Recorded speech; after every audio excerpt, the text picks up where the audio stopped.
Olá!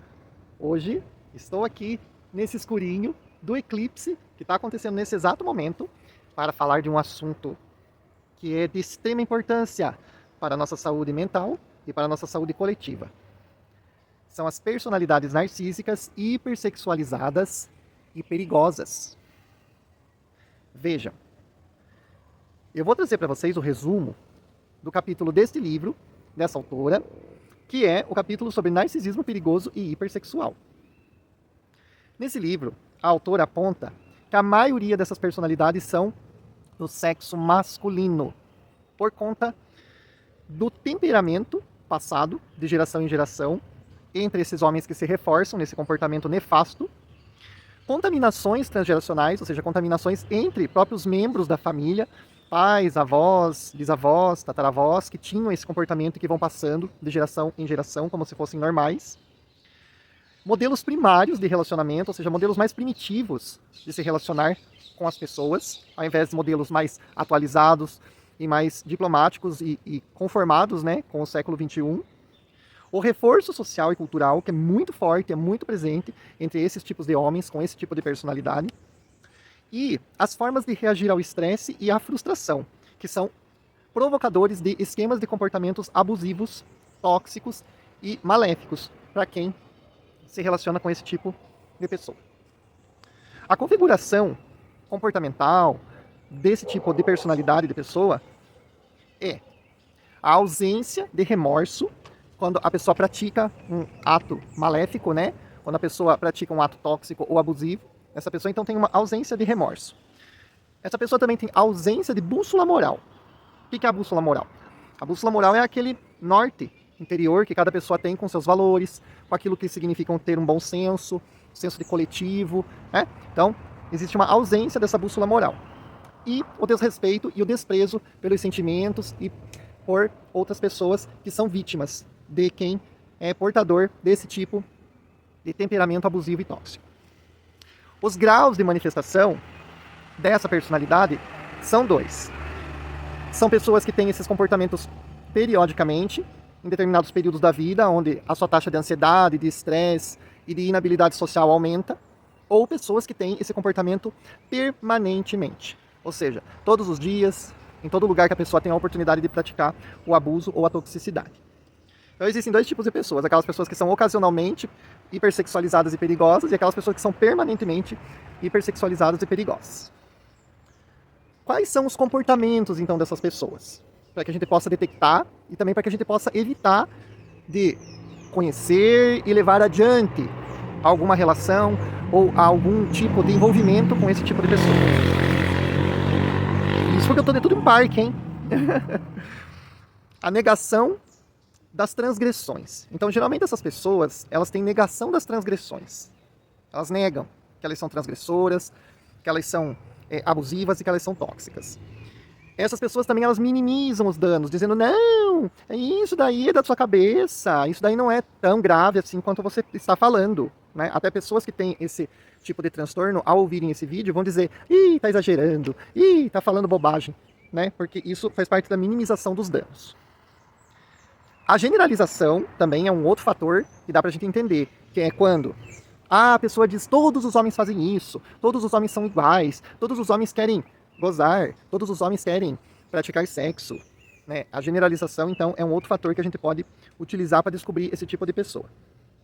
A culpabilização que essas pessoas fazem aos seus parceiros ou suas parceiras, do tipo, eu só estou praticando a traição, o abuso, a toxicidade porque você não me satisfaz, porque você não é inteiro, porque você não é completo, porque você não é completa. Isso daí é uma outra característica. Também temos a característica de que evitam contato com os danos emocionais que eles causam nos seus parceiros ou nas suas parceiras. Ou seja, isso daí é mais de uma das suas maluquices. Não, você é muito fresca, você é muito fresca, você é muito sensível. Nossa, você não dá conta, você é intolerante. Então, isso também é uma outra forma de descobrir, né?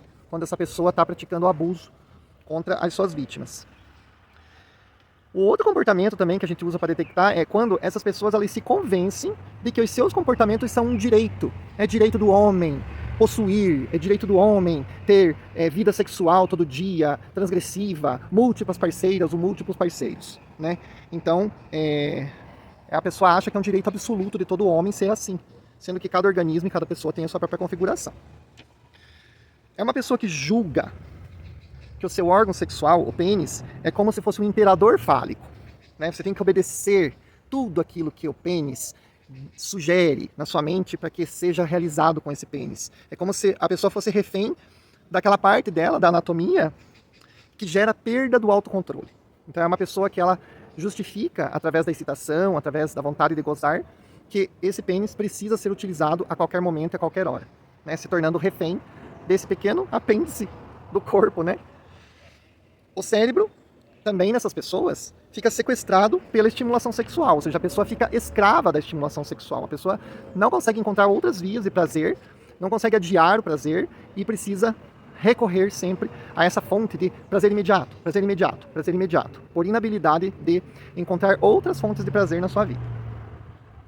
Essas pessoas também têm uma característica que é o vício na adrenalina como estimulante em detrimento do interlúdio sexual com o parceiro ou com a parceira. Ou seja, se não tiver adrenalina, o sexo é morno, o sexo é xoxo, é um sexo insosso. Então essa também é uma justificativa daquelas pessoas que têm a adrenalina como um vício, e aí buscam comportamentos de risco, lugares perigosos, né? Pessoas que proporcionam essa descarga da adrenalina para que a pessoa possa satisfazer o seu vício interno, endógeno.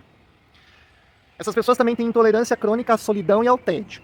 Então, porque elas têm dificuldade de lidar com a solidão e com o tédio, essas pessoas se embrenham, né, em caçadas, em lugares onde tem outras pessoas procurando sexo, né, lugares de prostituição, onde tem várias pessoas na mesma vibração e no mesmo contexto, para que ela não se sinta sozinha e entediada. Essas pessoas também, como eu já disse, da adrenalina, elas buscam sensações intensas, como distrativas a essa solidão e a esse tédio, no caso, para lidar com a frustração crônica, como se fosse uma fome emocional. Então a pessoa tem uma fome emocional, né, de trabalhar com as suas próprias emoções, que ela não aprendeu durante a vida, e ela se sente sozinha, desamparada, né, em uma situação de desamor próprio, e aí ela corre para essas situações em que a descarga da adrenalina distrai ela dessa solidão e dessa inabilidade dela de lidar com as emoções. Essas pessoas também buscam o sexo transgressor como aditivo dessa ausência de estratégias para lidar com aquilo que seria saudável diante de uma situação ansiogênica ou diante de uma situação de frustração.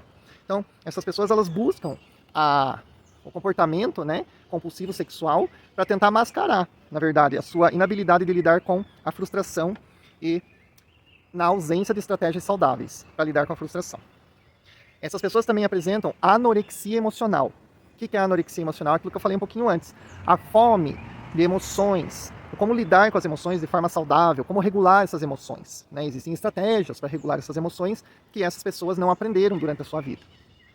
E, mais uma vez, a adrenalina como substituta da busca de uma aprovação ilusória no sexo transgressor, né? Como se o sexo transgressor fosse a única maneira da pessoa se sentir desejada, se sentir aceita. Por quê? Porque essa pessoa tem uma dificuldade de aceitação própria, ou porque essa pessoa passou por situações de rejeição no seu passado, que ficaram muito marcadas, e aí a pessoa recorre ao sexo para poder tentar compensar essas dificuldades. E a última, que seria a máscara do Dom Juan, a máscara do príncipe encantado. Então muitos homens que têm esse comportamento perigoso e hipersexual vestem essa máscara, né? De uma pessoa super encantadora, super fantástica. Oi linda, oi minha querida, nossa, seu cabelo é perfeito, nossa, suas unhas, e vai, até que consegue iludir a pessoa e consegue atingir os seus objetivos de manipulação, de chantagem, enfim, de persuasão, para que a sua vítima seja refém dos seus comportamentos tóxicos e abusivos. Então, gente, eu estou deixando esse recado porque na minha vida eu tive que lidar com muitas pessoas com essa personalidade. Eu tive que lidar com pessoas desde a minha infância, desde a minha adolescência, no início da minha juventude e até na minha vida adulta agora, da meia-vida. Eu tive inclusive amigo de 10 anos que não soube separar as coisas e que cometeu uma situação tóxica e abusiva, que perdeu completamente a noção do bom senso, a noção do limite e a noção da razoabilidade, né? E que avançou um sinal que não deveria ter sido avançado. Entre outras situações aí, que quem conhece minha história de vida sabe muito bem do que eu tive que lidar e do que eu tive que me libertar. Então eu estou trazendo esse recado também para que as pessoas entendam que, independente da classe social, independente do gênero, da sexualidade, qualquer pessoa pode ser vítima de uma pessoa com comportamento hipersexualizado perigoso. Por isso é importante conhecermos essas personalidades para que a gente não se envolva com elas, porque essas pessoas, como diz o próprio título, são perigosas. Deixo aqui meu recado, com muito carinho, com muito amor, e aproveitando essa escuridão aqui do eclipse que está acontecendo nesse exato momento, porque para a gente lembrar que nós temos um sol interior que brilha, e para não deixar que essas pessoas tóxicas eclipsem o nosso sol interior. Então eu escolhi o dia do eclipse para fazer esse vídeo e para trazer essas informações para vocês. Jamais deixem que essas pessoas eclipsem a sua luz interior, o seu brilho interior. Esse é o recado de Lute Fênix Libertula. Um beijo e até a próxima!